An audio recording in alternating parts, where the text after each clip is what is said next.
Hello Nandal. Today in this video we will be looking into all the microwave components that we will be using in this RF and microwave experiment. So you can see the different components that are available in the entire setup. So to look into first, uh, you can see the bench structure over here.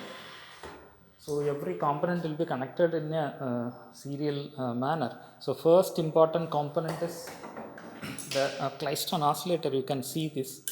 So Klystron oscillator, which is the one, we have two types of oscillator, Klystron and Gunn oscillator. So basically we will be using this Klystron oscillator, which is the one which generates the signal in gigahertz range. Okay, so in our lab we will be using in X band, which is 8 to 12 giga, and this is the one which generates that kind of a signal with the frequency of 8 to 12 gigahertz, which is X band. Okay, so this is a Klystron oscillator, the first component in any setup.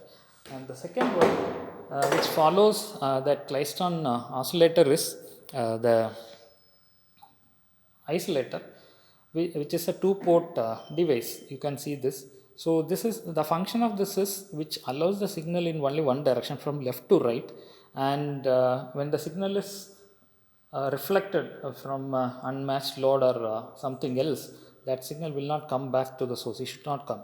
So if it come back to the source, the oscillator will get unstable and the entire setup will get collapsed. So that is the function of this isolator. Okay, so this is isolator, very important component. And moving on, next one is frequency meter. This is the equipment which is used for measuring the frequency of the signal generator. So you can see the rotating part at the top, and again this is one two-port network which is connected to a rectangular waveguide. So in this rectangular waveguide, you can these two ports are connected to the rectangular waveguide, and if you move this rotating part, you can see a horizontal line, two horizontal copper lines, which will be moving from top to bottom, and the entire range of this frequency meter is from 8 to 12 gig. So again an X band. So moving on, it will move, and we'll be looking into the one experiment which shows how to measure the frequency. So here you can see the frequency meter and how it works. Okay, so all the readings which is available in this meter will give you the exact values of the signal which is generated by the Klystron oscillator. So next one, this is called as matched termination. So end of any network. So if you connect this component at the end of any network, that particular network will become perfectly matched, because this is a matched termination. And inside that matched termination, you can see one sharp pointed edge, which is the absorbing material, which will absorb the incoming waves and it will not get reflected. Okay, so this is a one port network. You know the S parameter of this too. S11 will be equal to a 0. Okay, so this one, and this one you can see which is a variable one, again one terminal, one port network, where the end value can be changed using this variable part. Okay, right. Then moving on, again one more one port component, which is the one used for taking the signal out of the entire network. So this will be connected to the end of the network, and the probe will be connected here, detector mount. This is detector mount, and it will be connected to the CRO, so that we can take the readings. Okay,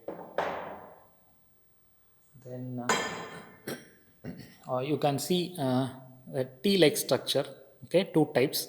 So the first T-like structure, this one is E plane T, and this T represents H plane T. Both the T's have rectangular waveguide, and the third arm is branching from different directions. One is perpendicular to the rectangular waveguide, another one is parallel to the rectangular waveguide. The one with the perpendicular arm is termed as E plane T, and the one with the parallel arm is termed as H plane T. Okay.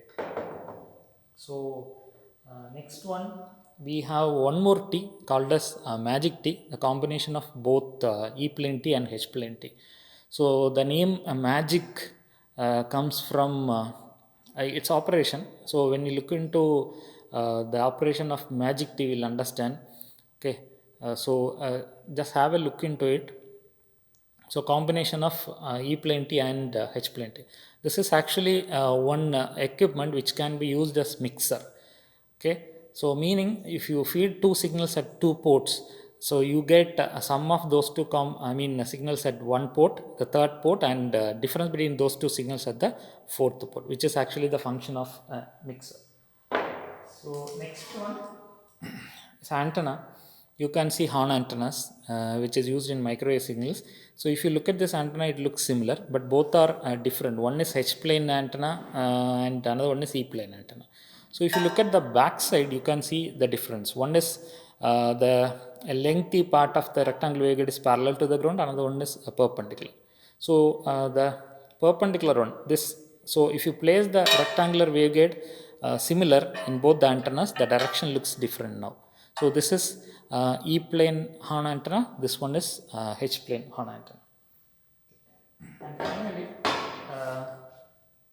another one important part is this one, the variable slotted line bench, which is used for measuring V maximum and V minimum. Again, this is a two-port network. You can see the rectangular waveguide. Okay, so in this rectangular waveguide, there is a slot at the top, and in this slot, a probe is inserted. You can see the pin in this probe. This pin is inserted inside this slot, and if you move this variable part, this pin will move from one point to another inside that rectangular waveguide. So what happens is the value of this voltage may vary based on the location. At one point it may be maximum, you take it as V max. Some other point it may be minimum, you will take it as V minimum. The ratio of those will give you the VSWR value. So this is another important. And one more component we have is the directional coupler. This is directional coupler, a 4-port device. We have port 1, here another port, third port and fourth port. Okay, this is one reciprocal device where you can use all the ports interchangeable, like input or output. It will give you the same characteristics. Right. So this is one.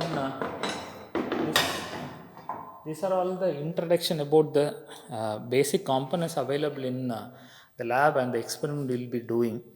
And in the coming experiments, we will look into the procedure of doing the experiment using this component. So we will get a clear picture on that.